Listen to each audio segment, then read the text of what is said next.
What is up, NFL fans, and welcome back to another episode of the NFL Whip Around. I'm Jeff Hartman, joined by Coach Kevin Smith. Coach, we are in the wake of NFL free agency. The first wave has kind of died down. How's it going? Well, it's interesting, man. I think that there's been some stuff that everybody expected, and there's been some really interesting moves that maybe we didn't. So ready to talk about it all. Absolutely. And let's start off with the enigma himself, Aaron Rodgers. This dude he's calculated. I'll put it that way. That's a nice way of saying, there's a million ways of saying, but I think he's very calculated. He wants to make sure he's doing what's best for him financially and in terms of his career. Where's he going to go? We know there's three teams that are vying for his services right now. The Steelers seem to be the front runners. The Giants have an offer out there, and there's also reports that he is interested in the Vikings, but whether the Vikings are interested in him, I'm not sure if those two things agree. What's your take? Where's he going to go? Well, you used the word calculating. I guess here's my question, because I don't know where he's going to go. I don't. Right. No one does. What is he calculating right now? What is his calculation?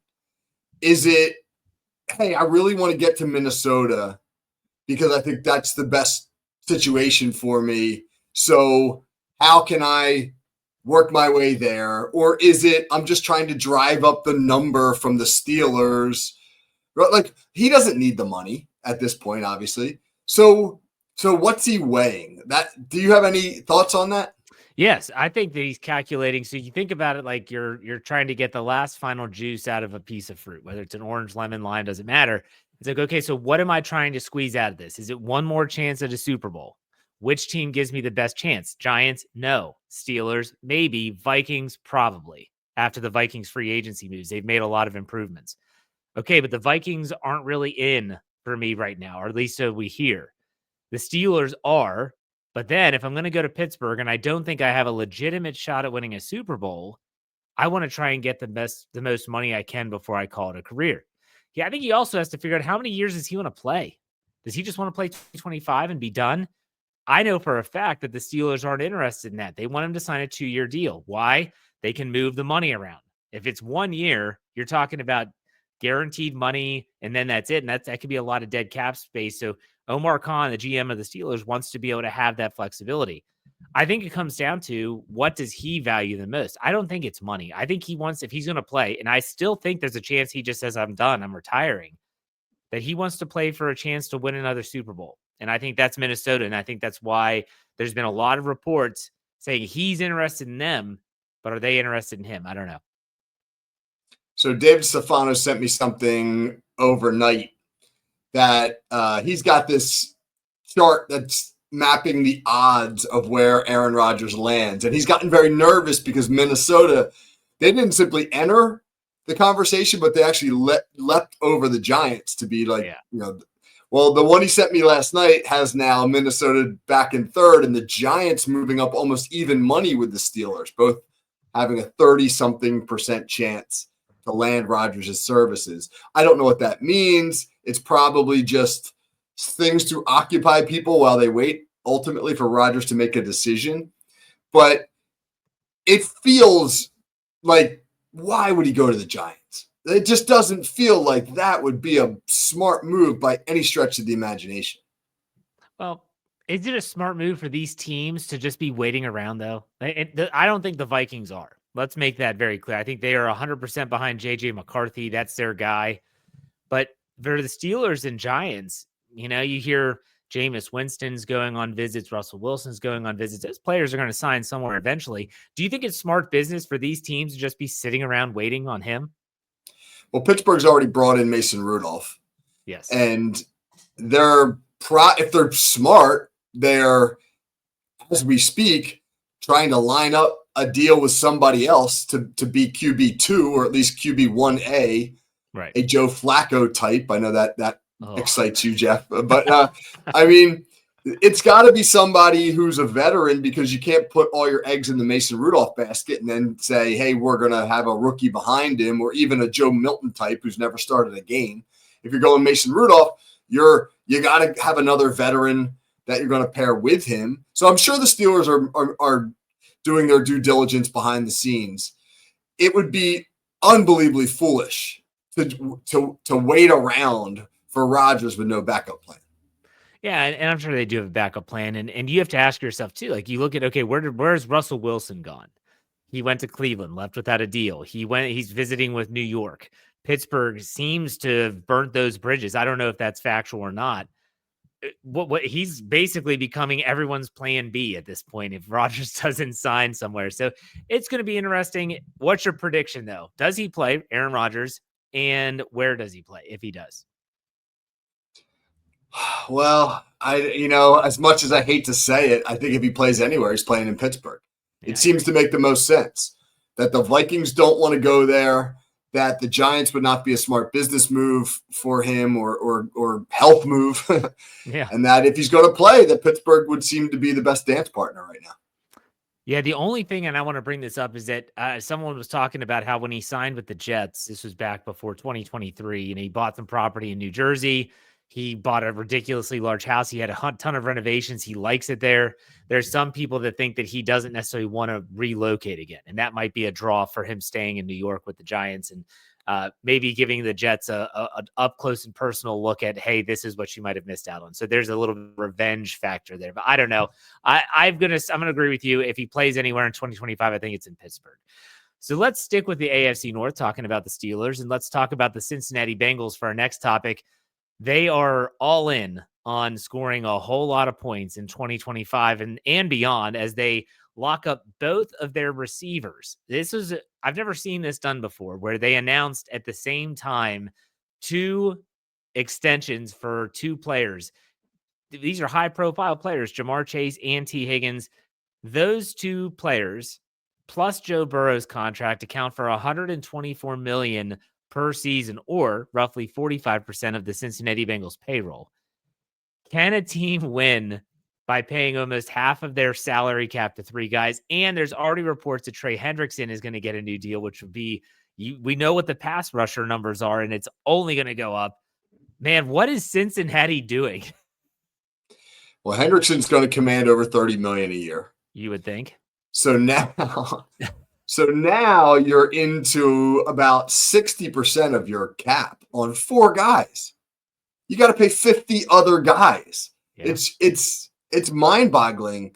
As I was saying to you before the show, the only way they can do it is if they're perfect everywhere else. They can't miss on any draft picks because they're going to need guys to be able to play on low salaries. So you get everybody you draft has got to be able to contribute. You can't miss on any of your free agents because all your free agent signings now have to be these role players that you can get on like veteran minimums or that you can get for obviously a very affordable team-friendly deal. You can't miss. If you start missing and wasting money, then you're going to doom your franchise. So I don't think it's impossible, but I just think the margin of error is so thin that they have tasked themselves with something that is near impossible. And there's a lot of people out there, not me, and that have said, look, the NFL is expected to have their salary cap balloon up to over 300 million. And in which case, if that happens in 2026, then, or in 2027, it will give them some space to maneuver these numbers around. I've always said that the salary cap is a very fluid figure because of, unless it goes down, which we have seen that happen once, teams can just keep kicking the can down the road. So they can get away with this to an extent, but I agree with you. They have to hit on all of their free agents because their defense last year was awful. Bottom third in terms of points allowed. Bringing back Trey Hendrickson, who did lead the NFL in sacks last season, is a good move if they do actually execute that deal. But at the same time, what else do you have? The Bengals, are you literally going to approach every single game and say, we are going to try and just run and gun you to death? Is that even a method of victory in the NFL in today's day and age? Because, hey, I watched the Chiefs and I watched the Eagles in the Super Bowl. Both of those teams did have a pretty good defense last I checked. Well, it is like taking us back to the Houston Oilers in the 1980s, the run and shoot. Yeah. Jerry Glanville famously derided it as the chuck and duck. I love that. But you can't think of too many teams in NFL history, recent NFL history anyway, that simply said, we're going to try to outscore you this egregiously. Right. Granted, it's an offensive league. It's a pass first league. I get it. You want to lock up these weapons that you have, but it's an offensive league and a pass first league on the other side of the ball too.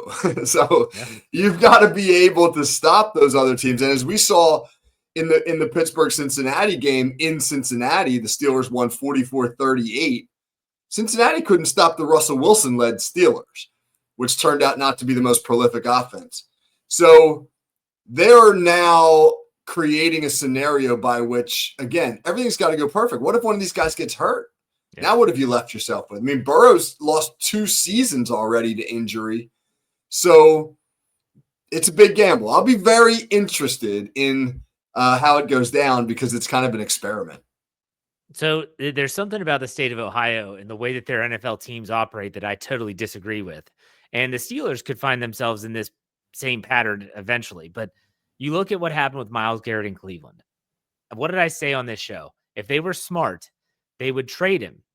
Get as much as you can for him, first, 2 firsts, second, thirds, whatever, and unload him and try to get we're fixing the issue by kind of let's kickstart this rebuild.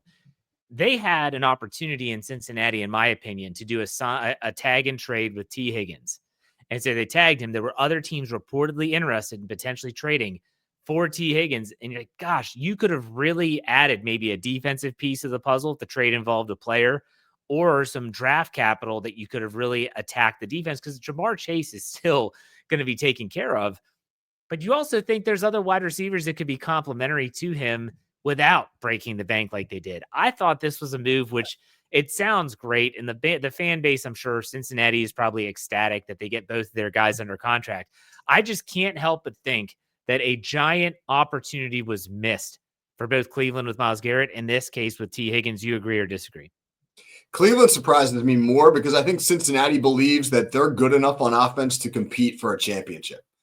Whereas if you're the Browns, I don't care how you dice up your roster, you're more than a year away. You're a couple years removed from having any shot at being in the conversation for a championship. And at what I know, Myles Garrett is still, I think he's 28, maybe 29, but he's probably got 3-4 really good prime years left. I just don't think Cleveland is close enough to be able to take advantage of that in a way that offsets what they could have gotten for him had they moved him, like you said. I think if you're Cincinnati, you're probably in a different boat because you've been to a Super Bowl. You believe in Joe. You've got the franchise guy. Cleveland doesn't have that guy. You've got the guy. You've got arguably a top 3 quarterback in the NFL. And you're saying we're putting all our eggs in the Joe Burrow basket and giving him exactly what he needs to get us back there. That makes a little more sense to me. Guys, you got to have a defense, though. It is funny. I did pose on Twitter when I saw the news. This was Monday. I was like, okay, this is a bold. It's the line from Dodgeball where the announcer goes, "It's a bold strategy, Cotton. Let's see if it works out for him." And I had someone respond like, "Yeah, the Bengals think they can win 60-58. The Steelers are trying to win 6-3. It is the complete opposite philosophy in the same division." But we don't want to bag on the Bengals too much. Let's talk about NFL fan bases. You have a week in now. Yes, Monday last week was the start of the legal tampering period, but we're basically essentially a week in to free agency. Out of all 32 fan bases, which fan base should be the most encouraged by what their team has done so far in free agency? Provided they stay away from Aaron Rodgers, because that would, I think, devastate the fan base. The Vikings should be really encouraged because they're coming off a year where they just went 14-3. And granted, they're going to lose Sam Darnold. But when you look at what they were able to do with Sam Darnold, and if you believe that J.J. McCarthy can be whatever Sam Darnold was and then some, which I think most people in Minnesota believe, then your window is still open. Your championship window is still open. And they've gone out and spent more money than any team so far in the league in free agency, and they brought in some really good linemen. They're trying to fortify the lines. Will Freeze and Ryan Kelly on the offensive side, and Jonathan Allen and Javon Hargrave on the defensive side. I mean, you got plenty of skill guys. They brought Aaron Jones back, the running back. So you got plenty of skill guys on both sides of the ball, and you just went out and spent $200 million in free agency to beef up both lines. If J.J. McCarthy turns out to be who they think he is, their championship win, they're right in the thick of things again. So I'd be psyched if I were the Vikings, because usually when you lose your starting quarterback, there's going to be a regression, but it doesn't look that way. So for me, I'm going to go with, this may sound crazy, I'm going to go with the LA Rams. If I'm the Rams and the fan base, I mean, we're talking about the fan base here. Yeah. So what happened? You weren't sure if you were going to keep Matthew Stafford. Matthew Stafford might be gone. He comes back. They rework his deal. Then you go out and get Devontae Adams, who I think most would agree with Puka Nacua is an upgrade over Cooper Kupp, who was released and signed with Seattle. This team was a couple plays away from getting to the NFC Championship game last year. They almost beat the Philadelphia Eagles in the snow in Philly. I like Sean McVay as a coach. I like the way they build their rosters. They have more draft capital than they have in a really long time. I think if I'm a Rams fan heading into this upcoming draft, I'm excited. I'm really excited about this year because, again, they had a really young defense last year that really started to turn it on as the season progressed. You would think that that would continue into 2025. My NFC team, I would probably go with, if in terms of fan base being excited, I would probably go with the Rams. What are your thoughts on that? No, I agree. I think Adams is a great compliment to Puka Nacua. Now he can be a number 2. He doesn't have to be a guy who commands all the targets. And he'll obviously be put in some really advantageous positions as a result of that. So I like that. The other team, I think, if you're a Washington Commanders fan, that's another good you one. Look at that trade they pulled off for Laramie Tunsil. I would be stoked about that if I were a Commanders fan. Commanders are good. I'm trying to think of an AFC team that I've been really, really pleased with. Some might say the Raiders could be a little bit excited for the fact that they went after and they got Geno Smith. And so I don't know if you believe Geno Smith is an answer at quarterback for a team that's drafting in the top 5, I think the Raiders are. I don't know if they think that he's just a bridge, but they've lost some players. But I think, I don't know. What are your thoughts on the Raiders in terms of their fan base? Should they be excited? I think the Raiders fan base is always pretty excited. They've got one of those fan bases that's like amped up on a Tuesday morning in March for no particular reason, and good for them. They've always had one of the more entertaining fan bases. The question with the Raiders, though, is always like the culture of the franchise. Can they overcome what seems to be almost like an institutional like malaise in a way? So that'll be very, very interesting for me. Geno Smith's a great story. And they draft 6th overall, and I don't know where they'll go, but they got a lot of options if they want to give him some more weapons on offense. So, yeah, man, they're an interesting story. You just worry about whether they're doomed because they're the Raiders. Yeah, and I think when I think about another AFC team like Buffalo has had a decent free agency in terms of, they obviously know the big name was Josh Allen getting paid even more for some reason. We talked about that last week. And the Jets are interesting to me too with Aaron Glenn, and they get Justin Fields in free agency. And what does that mean for their offense? And how is that going to change? You talk about culture with the Raiders. The Jets have almost equally as bad of a culture history as any team in the NFL. We'll see, but let's flip the script. What fan base should be the most discouraged? So they've watched a week go by in free agency, and the fan base is thinking, what the hell are we doing? Which team and which fan base sticks out to you?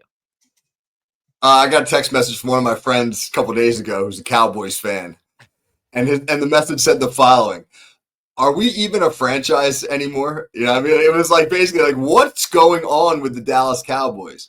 But I think what we just talked about with the Bengals, putting so much of that money into the baskets of your stars, and then how that could potentially hamstring you, is playing out right now with the Cowboys, who have had to re-sign Dak Prescott and CeeDee Lamb at these absurd contracts, who are absolutely trying to move the money around to make sure that they keep Micah Parsons. They signed the corner, whose name's escaping me at the moment, but the really good corner, they re-upped him. Yeah. So they put a ton of their money at the top, and it's been crickets now in free agency. And that's not a good sign for a team coming off a disappointing season like theirs was. So I think Dallas is in a position right now where, as a fan base, of a team that hasn't been past the divisional round of the playoffs in 30 years. You're coming off a bad year and you've done nothing to make yourself any better. That would be pretty discouraging. Yeah, I mean, and this is not the first time Dallas has kind of just sat out free agency pretty much, except for signing their own. They've done this in the past. They did it last year. I remember having a Cowboys fan say to me, like, are they even trying? Like, what are we doing? And so I get it. I'm going to take a homer here. I'm going to say that the Steelers fan base is pretty discouraged right now. Yes, they were excited about the DK Metcalf trade. Why wouldn't you be? They actually are putting some money into the offense for a proven commodity.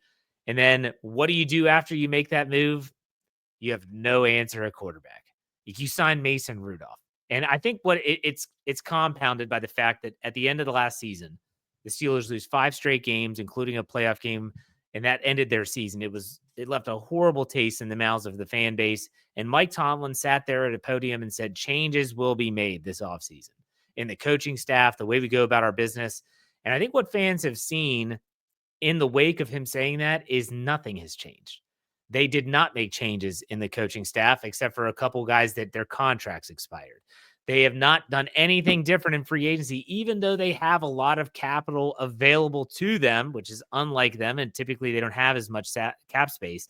They've done nothing different. They let the whole first wave go. And now they're looking to pick up some of the pieces in the wake of the first wave. I think that the Steelers fan base, from the high of the DK Metcalf trade, it has come crashing back down to reality. And I hate to say this for Pittsburgh Pirate fans out there, their ownership actually came out. This was coming off, I think, 2015. That was a playoff year for the Pirates. And they basically said, we're losing a lot of players. AJ Burnett's retiring. This is a bridge year. They publicly stated that we're essentially not trying this year. We're going to shoot for 2017. It kind of feels like that's what's happening in Pittsburgh. We're just going to wait till the 2016 draft and try to get our guy then. But what about 2025 or 2026 draft? I'm sorry. So I'm going to go with Pittsburgh, Coach. What do you think? The only thing I think that maybe mitigates some of the disappointment for Steelers fans is that there were never great options at quarterback. That's true. true. Maybe you had your hopes up for Justin Fields. Maybe you felt like that could be an answer. That's kind of how I felt. Right. But that was no slam dunk. That wasn't like you were re-signing prime Ben Roethlisberger by any stretch. And if it wasn't going to be Fields, then everybody knew that the free agent crop was not great, that they weren't in position to draft the top guy. So I think there was some hope that maybe they would have built out the roster a little bit better in some of the areas where they could use some help. And, you know, there are some big name corners, I think, that walked early that were disappointing. I like that they signed Darius Slay, but you could be disappointed about that. But I don't think the bar was extremely high given the limitations at quarterback. I'll give you one more franchise real quick. San Francisco, man. That's a team that, 2 years ago, they were in overtime in the Super Bowl. And they've gutted that roster. I mean, they've got 10 guys off of this past year's team 10 starters that have left in free agency. And they're trying to assemble the money to maybe give Brock Purdy a big contract. I know that that's controversial. I read some of the stuff that Rob Stats Guerrero puts up on the Fans First Network. He covers the 49ers, and he's pissed, and people out there seem to be pissed. They seem to feel like the ownership group is has the money, but it's not making the moves. And that's a bit surprising for a team that appears now to be going through a rebuild that looked like they were just so close to winning a Super Bowl not long ago. That is a good one because they even traded, if I correctly, they traded their running back to Minnesota, didn't they? The what's his name? Mason, I think was Mason, the last name. And so they're even continuing to gut it. And I've seen reports from Rob, I've seen reports from other 49ers beat writers that I follow, and the ownership group wasn't happy with how they were spending their money. You go all the way back to the Deebo Samuel contract. You go back to the name of their left tackle who was it's leaving me right now, but he got that big money contract. You talk about the Christian McCaffrey deal, the Brandon Ayuk deal. They're already trying to get out from underneath that. It's catching up with them. I agree. I think that's a good one.